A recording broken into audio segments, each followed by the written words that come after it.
নমস্কার, কেমন আছেন আপনারা সবাই? আশা করছি আপনারা সকলে খুব ভালো আছেন এবং সুস্থ আছেন। একটু আড্ডার আরও একটি নতুন ব্লগে আপনাদের জানাই অনেক অনেক স্বাগত। আজ বুধবার, বিকেল এখন 4টে বাজে।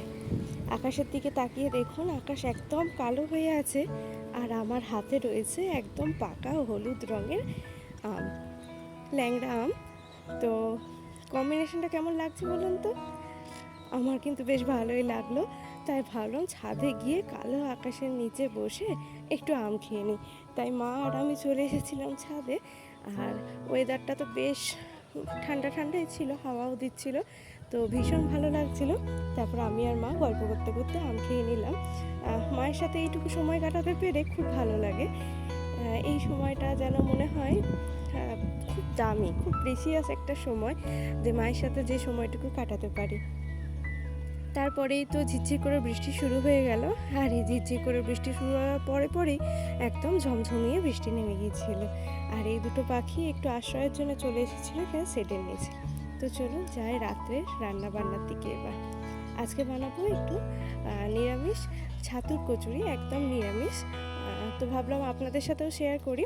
পুরোটা হয়তো শেয়ার করতে পারিনি, কারণ তাহলে ভিডিওটা অনেক বেশি লেন্দি হয়ে যেত। আর যেহেতু আমার এটা কোনো কুকিং ব্লগ না, আমার এটা ডেইলি ব্লগ, সেই কারণে আমি আর পুরো রেসিপিটা শেয়ার করিনি। তো আপনারা যদি চান তাহলে আমি কিন্তু এই পুরো রেসিপিটাই আপনাদের সাথে শেয়ার করে নেব। তো এদিকে একটু ভাজা মশলা করে নিয়েছিলাম। ওই ধরুন জিরে, শুকনো লঙ্কা, গোটা ধনে আর একটু গোটা গরম মশলা দিয়ে একটু হালকা রোস্ট করে নিয়েছিলাম। তারপরে ওই গরম কড়াইয়ের মধ্যেই রেখে দিয়েছিলাম। আর একটু ঠান্ডা হয়ে এলেই মিক্সার গ্রাইন্ডারের দিকে সেটাকে একদম মিহি করে পেস্ট করে নিয়েছিলাম। আর দেখুন এই যে এবার একটা কন্টেনারের মধ্যে রেখে দিই। আর এই কচুরির সাথে হবে চানা পনির। চানা পনিরটা কিন্তু একদম ঘরোয়াভাবেই হবে, মানে ওই বিয়ে বাড়ির মতন করে কিন্তু একদমই করবো না। তার জন্য দেখুন মশলা একটু বেটে নিয়েছি, তাতে দিয়ে দিয়েছিলাম 4-5টা কাজু। আর টমেটো তো ছিল না, সেই কারণে একটু টমেটো সসই দিয়ে দিয়েছিলাম। আর এই যে মায়ের এখান থেকে নিয়ে নিচ্ছি একটু ছাতু। এখন জানেন তো আমাদের পাড়া গ্রামেতেও বাইক নিয়ে আসে, তার সাথে থাকে মেশিন। আর সেই মেশিনে আপনার সামনেই কিন্তু ছাতু বানিয়ে দেবে। আপনি যেভাবে দেবেন, তা আপনি গম দিতে পারেন বা শুধু ছোলা দিতে পারেন। আপনি যেভাবে দেবেন আপনার চোখের সামনেই কিন্তু এই ছাতু বানিয়ে দেবে। আর বাপি ওখান থেকেই ছাতু বানিয়েছে। ছাতুটা কিন্তু টেস্ট ছিল দারুণ। এই যে কোটোগুলো দেখলেন, এগুলোর যে বয়স কত তা কিন্তু বলতে পারবো না, প্রায় 5-6 বছর হবে এই আম তেলটা। কারণ আম তেল আমি প্রত্যেক বছর নতুন করে করি না, ওই আম তেলের শিশির মধ্যে প্রত্যেক বছর আম দিয়ে দিই, তার সাথে তেল আর কাঁচা লঙ্কা আর তার সাথে একটু পাঁচফোড়ন দিয়ে দিই। মানে শীত গ্রীষ্ম এটা সবসময় রোদেতেই থাকে, আর বর্ষাকালে শুধু মা তুলে এনে ঘরে রাখে। এই আম তেলের বয়স যত বেশি বেড়েছে, এর আম তেলের গন্ধ আর স্বাদ হয়েছে একদম, মানে কি বলবো। আমার বাড়িতে যদি আম তেল আমি মাখাই, তো দূর থেকে এই আম তেলের গন্ধ পাওয়া যায়, মানে এইরকমই আর কি।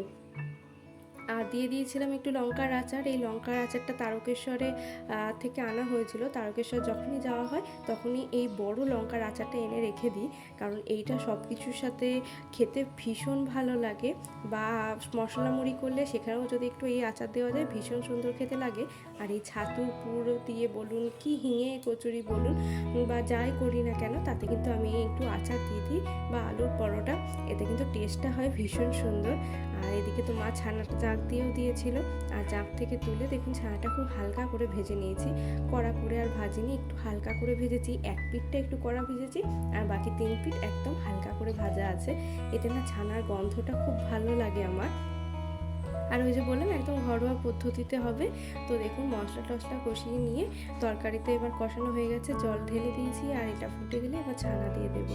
আর এই রান্না করতে করতে বারবার গ্যাস মুছতে গিয়ে কতবার যে হাতে কড়াইয়ের ছ্যাঁকা খেয়েছি তার তো মানে শেষ নেই, কিন্তু তবুও যেন এটা একদম হ্যাবিট হয়ে রয়ে গেছে।